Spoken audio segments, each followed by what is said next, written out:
for our second session, we take a deeper dive and we look at advancing social justice through leadership. You know, Professor Mandosela, you have been a leader of institutions. And, you know, many leaders look at you and look to you, and they look at their own organizations, they look at the world, and they have lots of questions around how do you lead in the face of this level of complexity?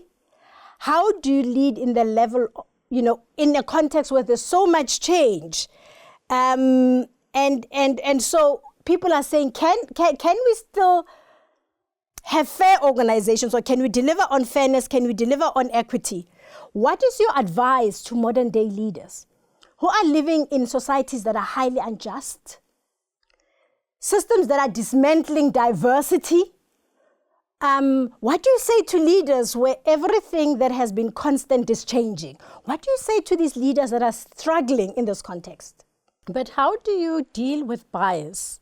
Because, you know, at times we come from institutional biases when in a certain organization there's a way of looking at it or looking at issues, and so everybody follows. So, you know, how do you tackle bias and blind spots at times that would prohibit a person to see an issue for what it is, like in the case of, you know, the young people that you're talking about, that, you know, you were not seen as a young person and therefore dismissed offhand, but your voice was heard. How do you tackle that bias, and as a leader, how do leaders tackle that bias and blind spot?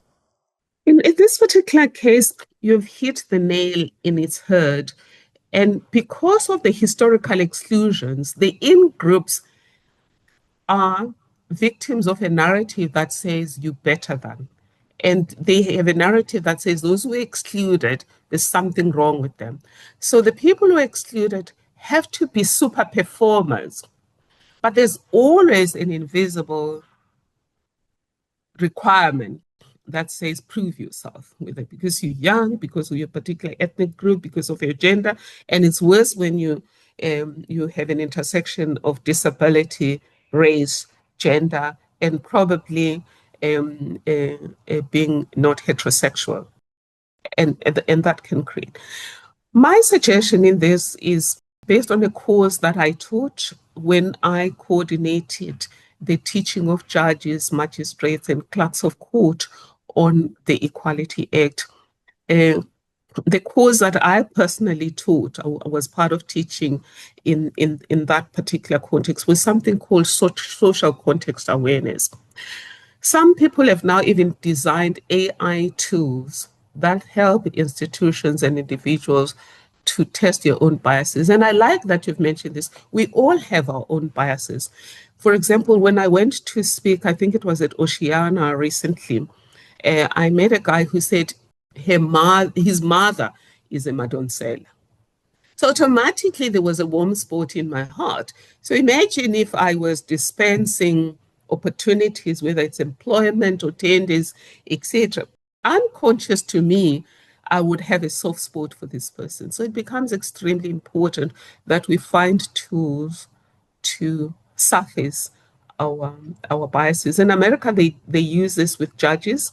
It's called an implicit bias test. It looks at who do you feel affinity towards and who do you automatically judge negatively, unintentionally, because these are unconscious and we think we're judging people fairly. I mean, I've seen when we are interviewing people, for example, somebody who really doesn't cut it. And then I would see in the team somebody who looks like that person, or either because of religion or race or class, has scored them high. And maybe I do that too. I don't know. But you say, how did this person really think this person needs to be scored that high? And it's all of those implicit biases, and we all have them. So if I may follow on to that, and I'm thinking about you reflecting to us that we need to strip ourselves of self-interest in many ways to create a more just society. and also that we need to celebrate ways in which we are the same. And in doing that, we see past our own biases.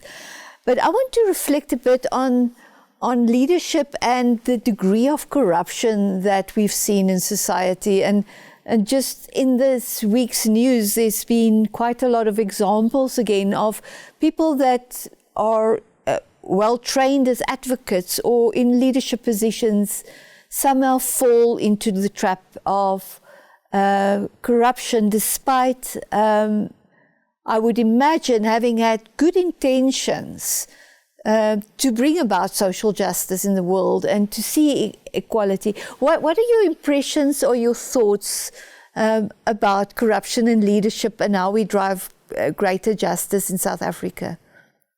Thank you. Corruption is a grave injustice, and it is a social injustice. It's both an injustice as in just normal justice, transactional justice, in that those who deserve miss out on opportunities and those who don't deserve get those opportunities. And it doesn't matter whether it's somebody jumping the queue at the master's office to get their case prioritized or in the justice system to get their case prioritized. It just means you are one person ahead of somebody who could have had that slot. So corruption, but in our case, corruption also steals resources that we need to fund transformation. And it just poisons everything that's good in our country and all over the world.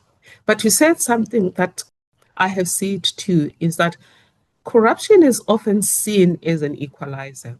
And so there are leaders who feel the system is rigged against them and people like them. So they find inroads into the system and to redistribute towards people like themselves. So one of the ways we're going to end corruption is by making sure that the playing field is level. And that's why you get people who really have looted our resources blind, getting supported by the very Gugu-Dlamini, Joseph communities that stand to lose a lot from the corruption.